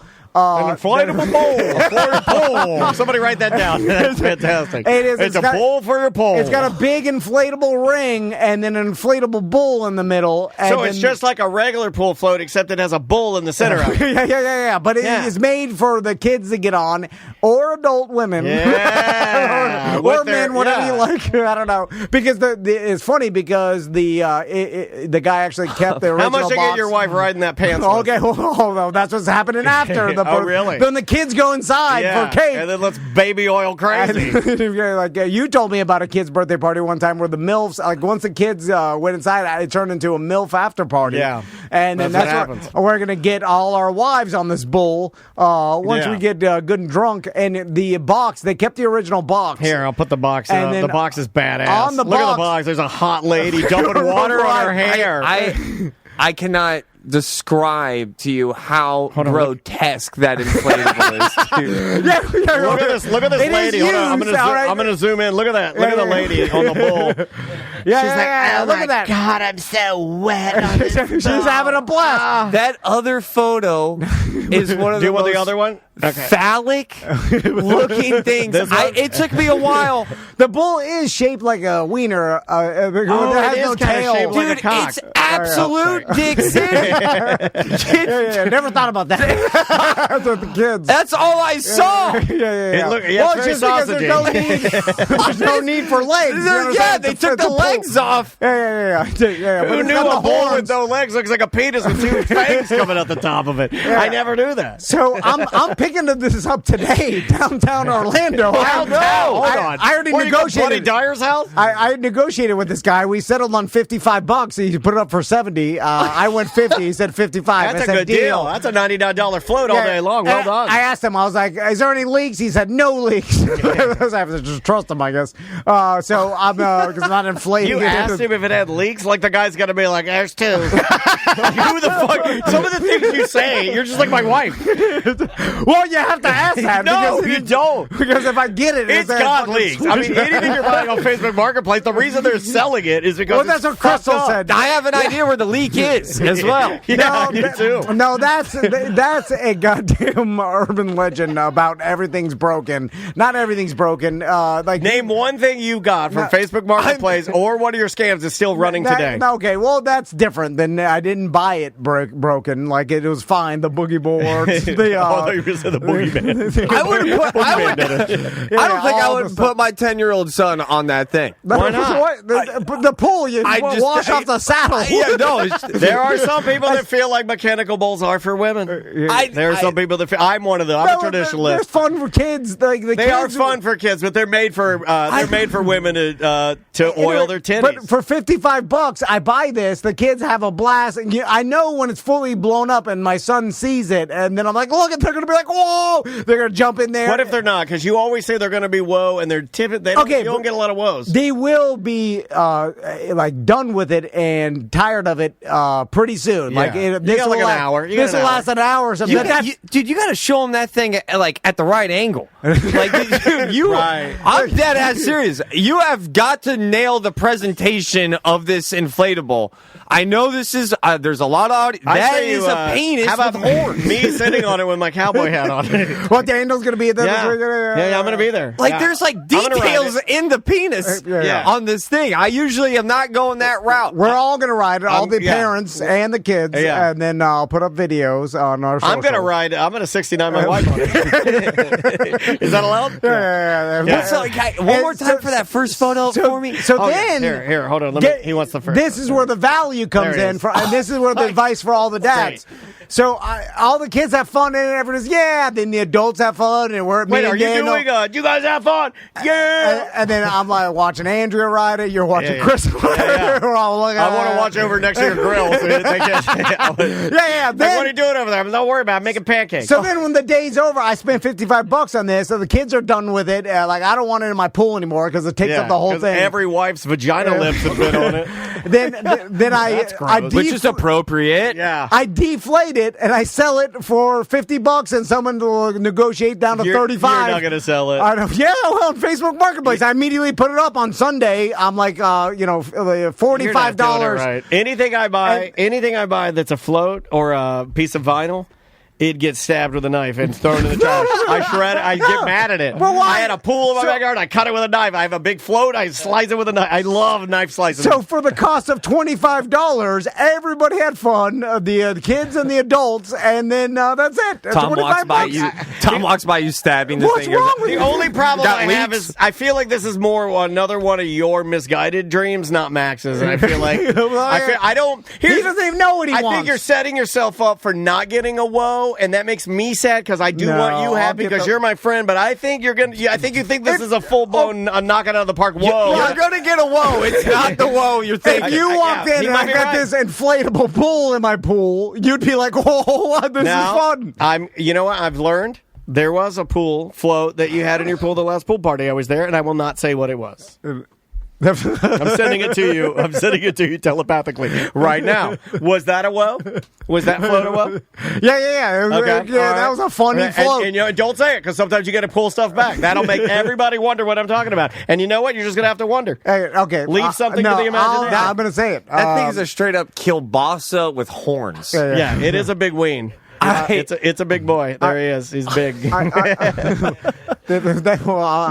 wouldn't. Let him wonder. Let him wonder. It's kind of a funny story. How because, NC-17 can a float be? It's just a polarizer. Yeah, No, it's polar. It's not a big and then, deal. but my wife had a PTA meeting at the house, and then it was back there floating around.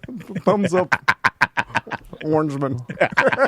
You know, thumbs up, Orangeman. Somebody I brought don't know. a highly ironic Donald J. float and threw it in the pool as a joke, and to see if anybody would notice it. Yeah, Well, but they then did. We didn't, but the it stayed in PTA, there. the PTA people, like Chris wanted to go there, get it, deflate it, hide it. Jesus, what are you doing? Anyway, another thing that happened. Actually, let's. Do you want to take a break? Let's take another break. Okay. And then I'll tell you another story about kind of reverse having to tell my kids to go inside and play video games because of a mistake I made, and I'll tell you about All right, that sounds very interesting. Let's play something heavy. I gave you guys a very mellow and fun intro segment. Well, this is we're going to start with Drain. The name of the song is Nights Like These, and here we go.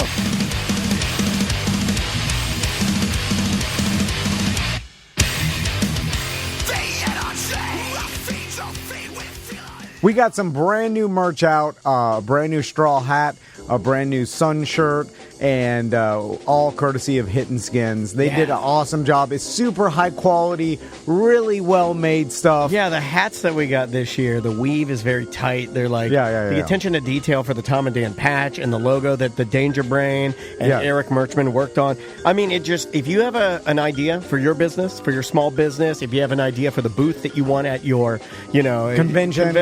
Hidden Skins are the guys because they can do everything. That way it's cohesive. You're not having to go to this vendor, that vendor, this vendor, that vendor. No, you just go to them. Yep, they're local right here in Orlando. It's the go-to for high-quality custom apparel, promo items, wraps. They can wrap your whole car if you want. They I really specialize want in that.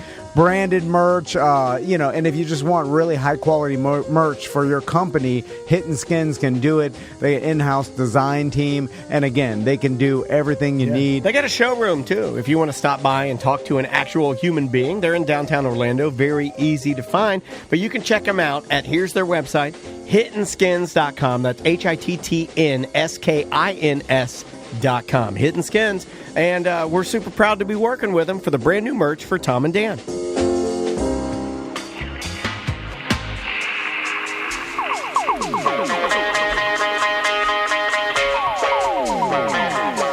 combine on the mark. Blood clot. Come on. This one goes out to the mighty. This one goes out to the mighty God, Rastafari. How you doing, Ross? Sorry. Hold on. I didn't have your mic on. Sorry. There you go. So, Ross, how much do you care for your yard at home? A fair amount, and honestly, it's one of the worst things in my life at all times. Okay, all right. So, Wow, that was a pretty detailed and snappy answer. Yeah, it just brings me so much problems. I work really hard on it. It does not work hard back on me. It's a one-way street of love and affection. Yep, I used to do this as well too, and I think every dad gets to an age where they start caring about how green their yard is, right? Not me. Yard.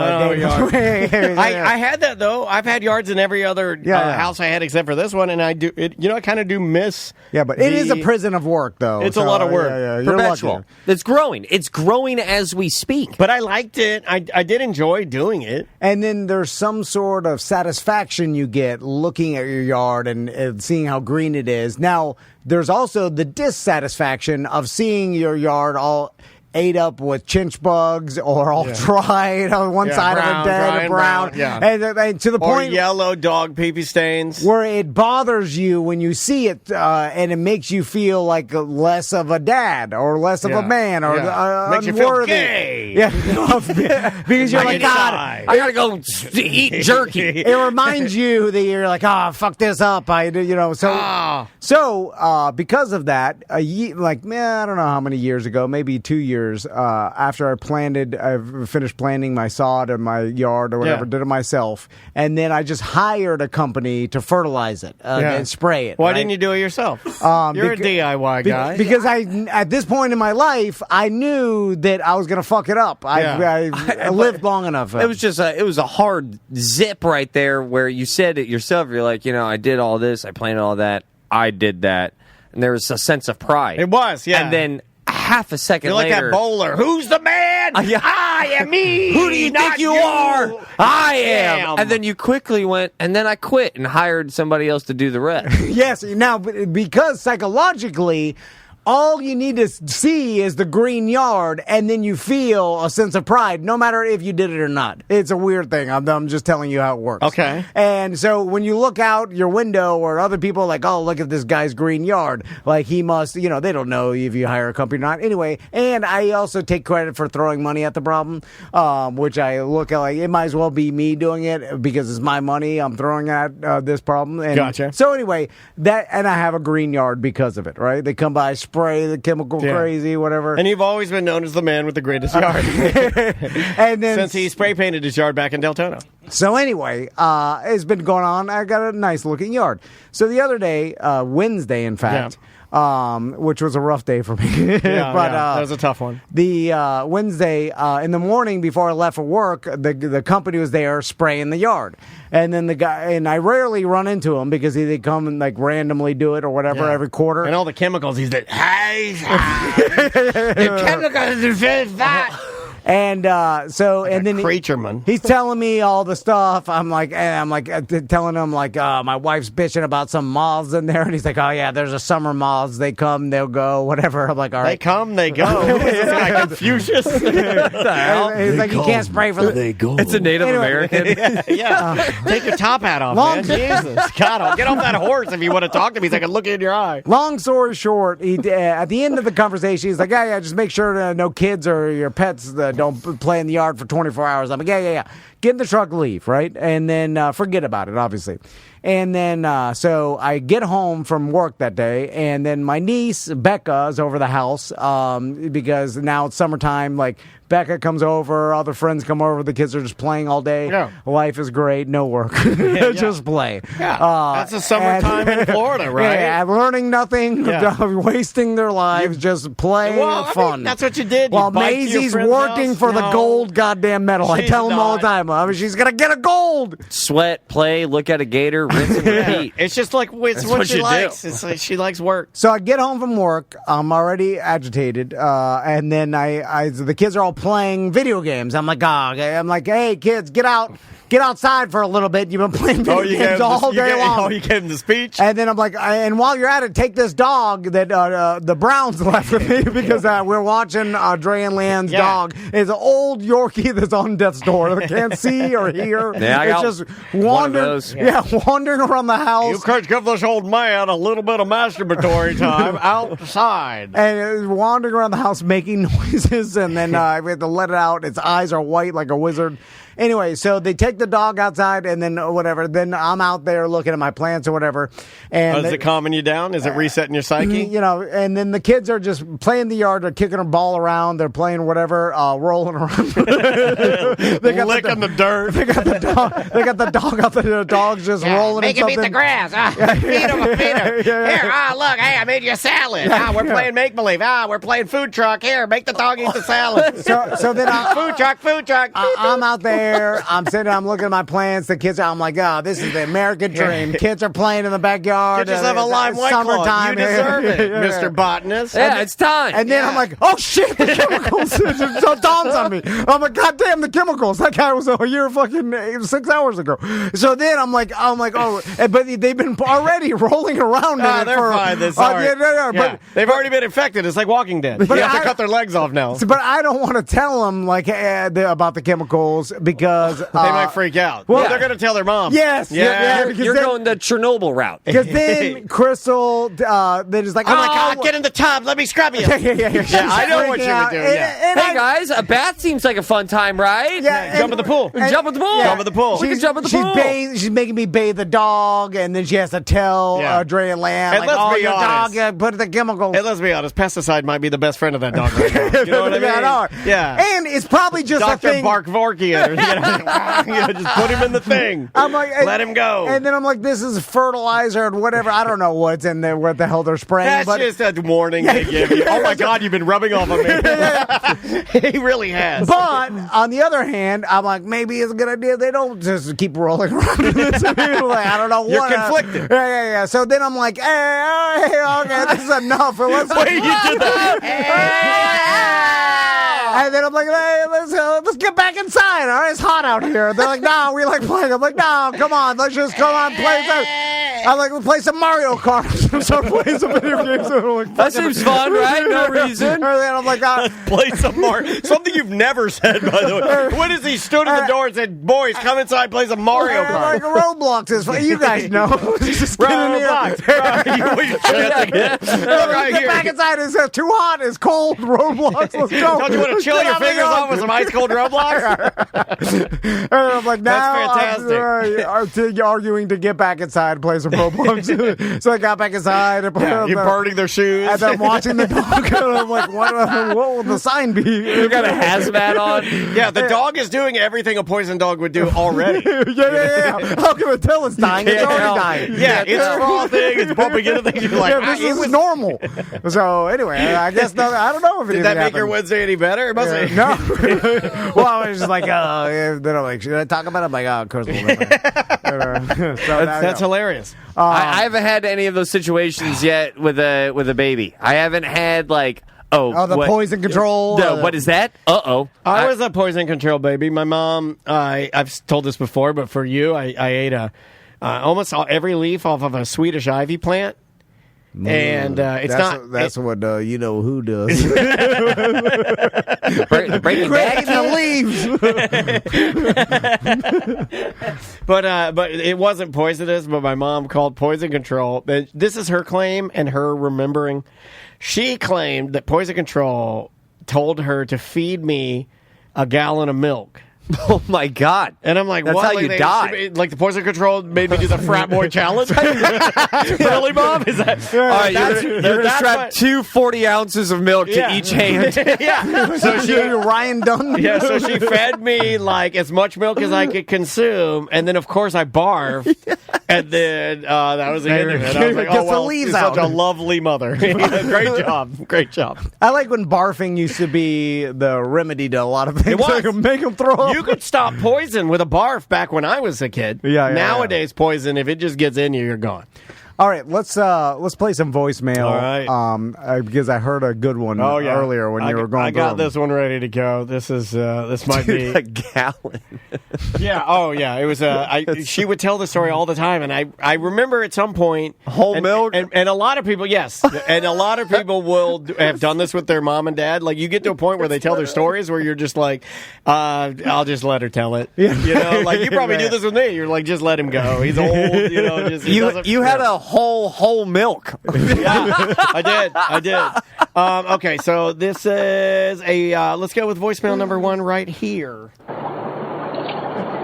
I got a little voicemail for you guys to see if I'll see what you guys think about what happened to me last weekend. I was at Volcano Bay with my fiance and my daughter, and we're in the wave pool, and all of a sudden a couple lifeguards blow their whistle, and one of them jumps in, and I'm like, oh shit, someone's drowning. And you know, me and the people around me are all looking around, and this lifeguard is like swimming straight towards me, right towards me, and I look behind me. I'm like, oh, the guy, you know, someone around here is drowning.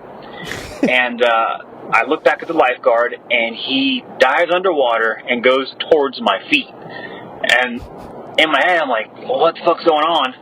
And I look down, and I'm in, you know, mind you, I'm 6 feet tall, and I'm up to, like, my nipples in the water.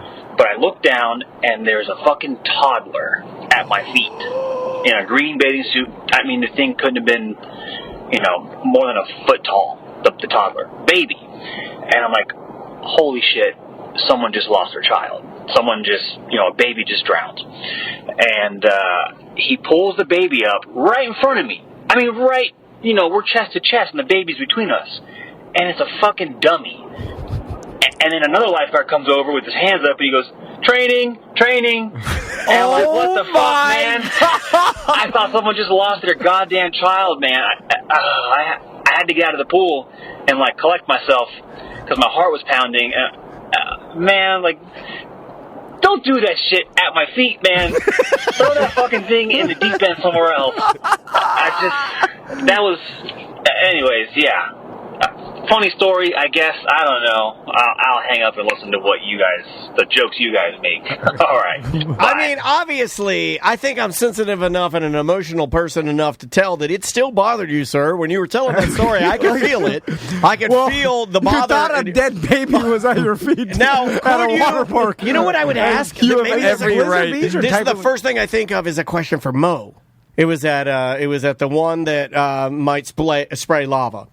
Yeah. Volcano Bay. Yeah, so if you, I mean, I can make a case. My mom's in the pool with me at Volcano Bay, and we're there. She has a heart condition, IHSS sudden death syndrome, and the fake dead baby dummy is at her. I mean, that might trigger an episode with people. You see what you think is a fucking dead baby, you could have a moment, right? Now, I'm surprised they do that out in the, just because I'm not saying that it happens all the time, or that's even a popular thing, or even a thing that would happen on the regular. But you hear of people having episodes when something really stressful happens, and I could make a case where that he just like relieves himself. I mean, did you see Ross's face when he didn't know that it was not a dead baby? Because this guy had me in the first part of the voicemail too, and I've heard it twice. That was edge of my seat right there, dude. I felt like I just watched Inception. Yeah, because if you're looking at it, we've all looked through a pool and seen something down there, and then like there's no I mean, it's an unmistakable shape. They must be mimicking like some sort of situation that could happen if a toddler does get somehow, because there's a sea of people in wave pool. Yeah, they're not doing it for fun. Well, that's why they sweep. We've talked to these guys before. They look and they're sweeping. They have this technique that they do where they sweep. That's why you always see the lifeguards walking and sweeping their head side to side. They look like they're watching Wimbledon. Yeah, it's like a technique that they use, and there's a way to do it where if you have them in the right spot and they're doing their sweeping correctly, I think there's like, it's literally a foolproof, like they'll catch anything that's in there if they're paying attention, or they should. Which I know I already talked about it, but I went to this Swedish indoor water park when I was in Sweden, and they had two lifeguards. One was chilling in the front and then one I saw walking. Straight chilling. And there was no other lifeguards because it's not a litigious society. So it's every man for himself. Like, you take care of your own kids. If they die, it's on your watch. If they die, they die. There's no suing us. Rocky IV. And then it was like it was kids at a water park. It was a fucking Pinocchio's island of every kid was just having a blast. There was like 5 kids going down the water slides at once. Like, everybody was having the time of their lives. Well, if you get an elbow in your eye, I mean, remember there was when no rules. It was awesome. There used to be a time, and I probably remember it, and maybe some of our other guests remember it more if you're a little bit older, but it used to be you could go to certain places, and you could get a foot in your ass and an elbow in your eye, and you'd get a black eye or maybe even a little bloody nose, and you're not suing, you're not complaining or anything. You were going down the slide hugging each other in a 69 position, acting crazy. It's not even really the lawsuits as much as the insurance. But it used to be never a thing. Once the seal got broken where people realized that they could take advantage, and that's how we got here. But there was a time, and I can remember, where you could do more. Because people didn't think of like, well, I'm going to own this park now. Well, the insurance is, companies are making them like, you have to have X amount of lifeguards on duty. To the point where I make the joke at Fort Wilderness, during the winter, there's a pool there at Fort Wilderness. You've been there, right, Ross?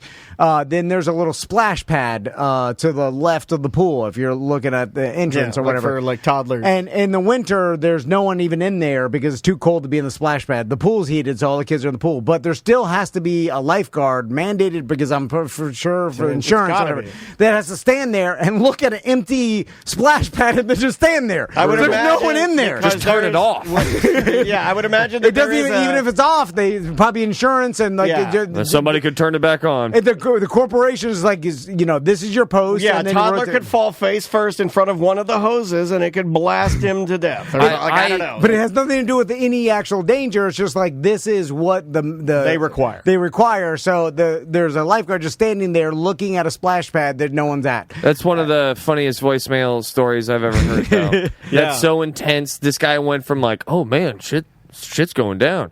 Oh shit, it's happening around me. Oh shit, did I kill a kid? Yeah. Oh, it's not a kid, it's a dummy. That was his journey. Yeah, now he's mad. That's not good. How about make it look like a mini volcano or something? Like, okay, follow me for this. Why make it look like a kid? I understand because it's more realistic for training. You can't scare the patrons of the water park if it doesn't look like a kid. Yeah, that's what I'm saying. Like, no. That's why they like doing it. No, EJ just said that they loved doing it when he worked at Wet 'n Wild. This is a thing, dude. That's insane. This is young bored lifeguards. They're supposed to train. I bet you they're supposed to not throw it right near a dude's feet. But it's a shit ton more fun to throw it right near a dude's feet, especially a dad. So this is like like some, not malice, but like some pranky, hijinks. Because they see they're like, scare this dad. He's there. I can tell he's drunk.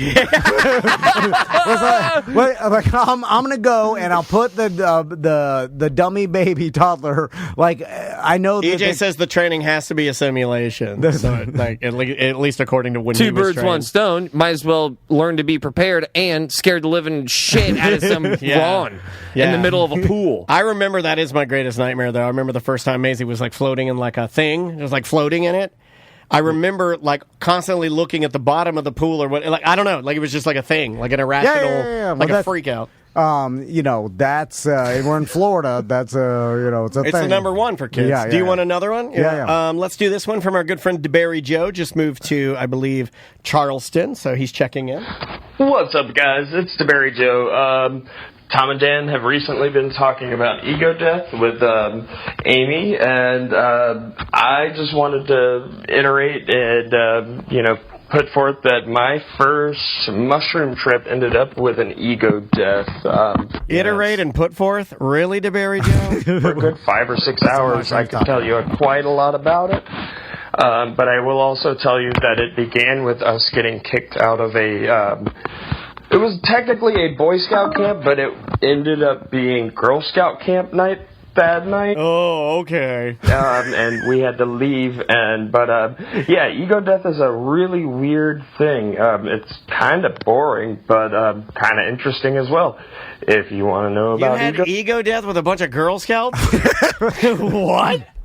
Okay, a couple of things. That show's going to air tonight on ACT with Amy LaCour. Yeah, check that out. Amy's great. Amy's amazing. Yeah. And she's got so much we talk psychology. Yeah, she's got some heavy lifting. She's got some knowledge in there, man. I did her it's a comedy show, but also therapy for the comedians. Yes. So I did a set of stand-up comedy and then therapy in front of the same audience. The psych comedy. My God, that is a product of a show right there. Yeah. That's what we were doing tonight on ACT, basically, where we were doing mixing psychology into jokes and it's fun. Yeah, she's great. So 2 things. One is I don't want to hear the details of your mushroom trip. That goes to everybody out there because just like dreams, it means nothing to me. You start telling me some mumbo jumbo but these people say they figured it all out. These people say I've been to the ends of the universe. Yeah. And I met them. Has he? I met being number one, and I shook being number one's hand. He told me all the secrets, and then you're like, really? It's like, oh yeah. It's they're like, but they never tell me what the secret is. You have to know. You have to do it. You have to go to the edge. You have to go 6 feet from the edge. You haven't tripped, right? There's no way that you have. I know I've eaten mushrooms before. Okay. But the problem is I didn't do it right. I'm about to start experimenting. What are you eating? Well, I mean, what isn't he eating? This guy's going full Aaron Rodgers. Come on. I just watched the whole Enigma. You do it. Crystal loved it, by the way, way more than I thought. She's like, I love it, and I actually, this man is awesome. This man is a hero, and so is RFK. You've eaten mushrooms, but have you? I hate vaccines. Have you tripped? Bang. Shit. Does that look like a measle to you? I'm kidding. Making jokes. I have not full on tripped. I did a little, a micro dose where I started to see. You mean a hero's dose? I've never tripped. Just because it's all about the dose. Yeah. I've only micro dose. I've only done one hero's dose, and that was in St. Augustine. It was not good. It made me feel sick, and I passed out eventually. It was not administered correctly. And then any other time I've done mushrooms, like Tom says, very small amounts. I've probably eaten mushrooms 7 or 8 times. I know you don't want to know the stories, but if you're about to do this, I just want to let you know you're about to be interested in everybody's tripping stories. That's going to be one change. Wait a minute, is that what happens? It's like birth. After you're part of a birth and you're in the room, you're like, oh man, I want to hear everybody's pregnancy story. I didn't know what it was like until I was seeing pregnancy and sitting shotgun. I do want to know all your ups and downs in those 9 months and in the room at the very end. You obviously don't know me, right? I was in the room with my wife when she gave birth. I am also not interested in anybody else's birth story. Me neither. I don't want. I'll watch the video, especially unless it's something crazy. If I get to see your wife's neither. And I think there's always to me at least, there's always something a little crazy when it comes to pregnancy and birth. There's always well, didn't see that one coming. It's got 12 toes, or I don't know, some crazy plot twist throughout that whole journey that the woman goes through. I at least it's still fresh to me. I still find it. I had to hold a bucket while my wife shat it. No, I'm kidding. That never happened. But I just like saying horrible things. The problem is with extreme hallucination stories, whether it be DMT or a hero dose of mushrooms or all this stuff, ayahuasca, all the when they are telling me the story, they're all of a sudden everything, my entire ego and personality crumbled down, and then I was left with nothing, and then I rebirthed with one sapling, and that grew. And then I grew into the earth, and then I became one with the earth, and the earth was one with me. And it's I've experienced 3 months, but it was only 15 minutes. And as we're talking about, and I woke up, and my friend said, "How many breaths did you take?" And I was like, "I lived a lifetime." And they said, "I only took 3 breaths." So then I was like, I can't even comprehend or put myself in your shoes. Also, you're describing to me a bunch of nonsense. Yeah, there's a huge part of me that thinks these people that tell me they've seen and met being one and they become one with the earth. I believe them. I do. But, like, it's like, I also think, like, it's possible for me to drink 45 Coors Lights and smoke so much weed, and I'm so fucked up that you can convince yourself of anything. But my point is that, like, if I took enough mushrooms and I get all loopy in there, I'm going to think I know all the stuff. And I don't. I'm just numbing out my brain. I'm just making myself loopy-doopy. Well, I do. Which is fine. But there is a difference between, like, THC alcohol and, like, psychedelics what psychedelics can do. And I do believe they think but how do people know when they go to the edge of the universe and meet God that's him? That's why I don't understand it. It doesn't make any sense to me. I'm with you on that. They do not know, but anything remotely close to a place of not knowing is different, and it's hard to articulate, and they just want to, they're like, like the times that I've been excited to tell somebody anything, you get, like, I don't know how to exactly do this. They do not know. I'm team you on that stance, but I'm also kind of team the people tripping that whatever you've experienced, and I don't want to take that away from you, but to look at anything on those psychedelics as fact or like 100%, this is now my new reality, I think that's a slippery slope. I think you can have some of the best lessons taught to you through psychedelics, and I would use myself. I am a great example of it. Helped me out in a lot of ways. I think you are going to greatly benefit from eating an eighth of mushrooms. David, I'm not going to tell you about it. I'm keeping it to myself. Yeah. Whatever happens to me. Wait a minute. If I ask you what you tell me, what if I want to know? No. Come on. I won't tell you. I don't want to tell you. What if nothing happens? What if nothing happens?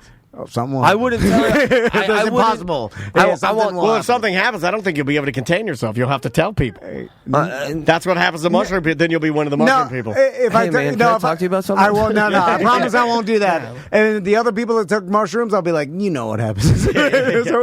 So they'll know, and then I'll be a part of that tribe. And I'll be like, this. No, but they're going to make you. That mushroom people are almost as annoying as vegans, and they're going to make you tell your story. No. Yeah, they'll make you. They'll vet you. They'll tell your story. And you're like, I don't want to tell it. They're like, well, how do we know you did it? And you'll be like, you know what happens. You meet the being one, you meet God. It's like when I eventually have to go to AA, I'm not standing up and telling my name and story. This is court mandated. Well, how am I going to say we love you, Tom? How am I going to know what your name is to finish this phrase? I'm going to sit here and smoke cigarettes. I haven't tripped in 5 years, so I wouldn't consider myself like a mushroom guy. So even longer than that. It's been like 8 or 9.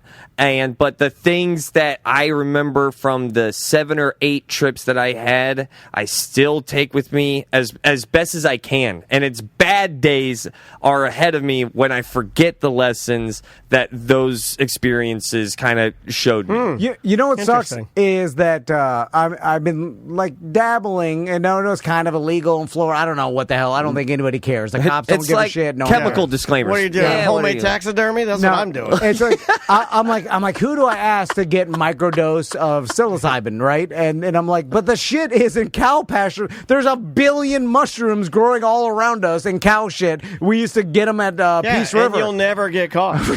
No, I know, but the problem people do it all the time. Kids, like I see kids around, like I'm like, oh, some kid's gonna get that. Yeah, but I don't know how then to take those mushrooms and then dude, online you yell at people for this all the time. You put them in the thing, type online mushroom tea, and they'll tell you how to do it step by step. I know mushroom tea, but I want it in a sensible gummy shaped like a mushroom. You can make your own gummy. But I'm making it all. If you're gonna do it, though, it gets real like Polynesian people and awesome tattoos. Like if you're gonna do it, you got to feel some pain, though, big dog. Ain't going to be no gummies. You're going to put this on a pizza. It's going to taste awful. You might throw up, and you got to ride that dragon. No, he doesn't like riding dragons. That's the '90s way to do it. He's a traditionalist. He's old school. There's mushroom tea. I don't know. If you're waiting for gummies to happen, I don't think you're ever going to trip. I would need the exact. He just called you a pussy. He called you a mushroom pussy. That's what I heard. Yeah, but I'm going to overdose and freak out. That's what happened to my.